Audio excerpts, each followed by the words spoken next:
As you know, my guest is Janeane Garofalo, and as many of you know, and have been concerned about her safety, her well-being, in light of the fact that Sean Hannity put a hit out on her by a bunch of fanatic whack jobs who are doing some weird political vaudeville occasionally in different places.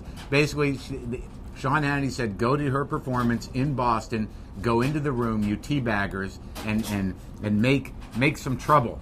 So after all the freaking out, after the panic, right? What happened? Well, here's what happened. As it turned out, there's a right-wing talk show host in New Bedford named Kenny Pittman, who is Kenny. He goes by or Ken Pittman, who was the one who contacted Sean Hannity, contacted the papers in Boston, created all this blog traffic. As it turned out, he was a one-man protest faker. Wait, let me understand something. So this guy Ken Pittman, who's a local radio, a right-wing radio personality, in the AM in New Bedford, like the New Bedford Fall River area. Yeah, famous for, I believe, the pool table rape that was the accused was based on. Oh, I don't know about that, but Ken Pittman is this incredibly he's a sycophant, troubled guy who's a sycophant of Sean Hannity and Bill O'Reilly, and he was trying to create sort of a name for himself and possibly take Jay Severin's place, the suspended talk show host in Boston who was suspended for his anti-Mexican comments and anti-immigrant comments. So you go to Boston. I worked with you a week ago. Yeah. We were concerned. We didn't know what was going to happen. Yeah, we believed all this nonsense that Ken Pittman was putting out there. He was the guy who was, I think he was pretending to be other people, even on blogs. And, really? Yeah, But we were concerned about your safety. I mean, that was the thing, is that these idiots, put her in a state of anxiety and panic, and she feared for her safety. And we should have known better. We actually should have known better that these guys are just mostly talk. Well, that's what I said. The Teabaggers? I mean, who the hell are they really? So you get to the show. So I get to the show in Somerville, at the Somerville Theater. It's myself and Leo Allen and Rob Riggle and Jamie Kilstein, and also Ken Pittman or his, people that work with him at his radio station contacted the theater and threatened to protest. All of this, it all turned out to be fake. The only person that showed up was Ken Pittman and his male companion. I think Ken Pittman may be one of those closeted guys. It depends on how virulent his gay bashing is. Then we'll know for sure. Right. Was he in the room? No. He didn't even go inside. Wouldn't even pay for a ticket for his protest. And didn't even go outside the theater. He followed me, his little male companion, with a camera in hand, and Ken Pittman, big buff guy, bonded teeth, fake tan, unbelievable nerd, follow me and Rob Riggle and Jamie Kilstein to Starbucks. And so his man Friday, his little Sancho Panza, puts a camera in my face, and they demand that I apologize for my comments about the Teabaggers, because Bill O'Reilly asked me to. So what they wanted was this. He was there for a proxy of Bill O'Reilly. Yes. Mm-hmm. And that in and of itself is sad. Yeah, very sad. He's a voluntary proxy. A sycophant of Sean Hannity. He's a sycophant of Bill O'Reilly. Yeah. He wants so desperately to be well-liked by them. Yeah. And he is a really, from listening to clips of his show, he's a very poor talk show host. He's not a good broadcaster. He also, in talking to him, I realized he believes what he's saying. A lot of these guys know they're lying, and it's just sports for them.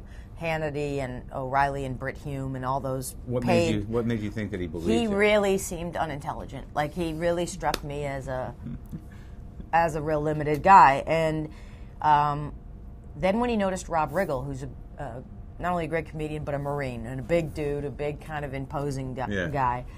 Then when Ken Pittman saw Rob Riggle, who was standing near me, he goes over to him. He goes, "Oh, look, man, I actually like her. I'm a fan." Like, I think he was kind of scared of Rob Riggle, but either way. Thank God there's one menacing comedian out there. It's Rogan and Riggle. Yeah, and Rob Riggle being one of the nicest guys in the world too, but the only protester that showed up was Ken Pittman and his male companion, and he, as it turned out, from doing some investigating, he created all of it. He, like I said, contacted Hannity and the papers and created a lot of blog traffic. And he not only didn't buy a ticket to come see the show, which would have been fiscally imprudent. Yeah. They had, because he contacted the theater and threatened a big protest, the theater hired police to be outside for the protest. Right. Taxpayer money. Right. That's Boston taxpayer money. So what I would like to know is Ken Pittman going to reimburse That is a good question. the Boston taxpayers that he's so concerned about, as he is a teabagger? Well, I think we're going to set Sam Seder on him. We're going to have. Well, he's going to ask, I'm sure. If We're going to have Seder call this guy Ken Pittman's show and demand, if possible, that he reimburse the Massachusetts taxpayer money for creating this ridiculous fake protest. Well, I mean, but you know what's sad? It wasn't a fake protest. I think Right. that by He virtue might of have the thought fact, people were right? coming. That's the best part about it is that it's like we got it on Hannity. We're gonna have some support, and then he gets it. There's not one, just him and his cameraman. That if that isn't, I think they were together.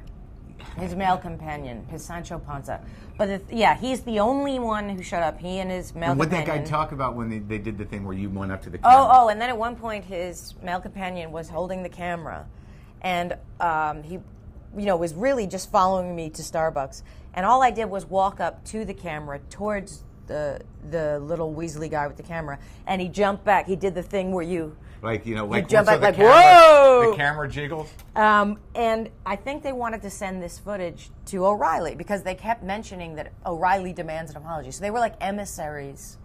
It was the saddest thing. It was the weirdest, saddest thing. But they can't even send it because it would be clear that there's no one with signs, there's no one dressed in colonial outfits. Well, they didn't go. They stayed away from the theater for that reason. That's why they followed us to Starbucks, because there was no footage in or around the theater to be had.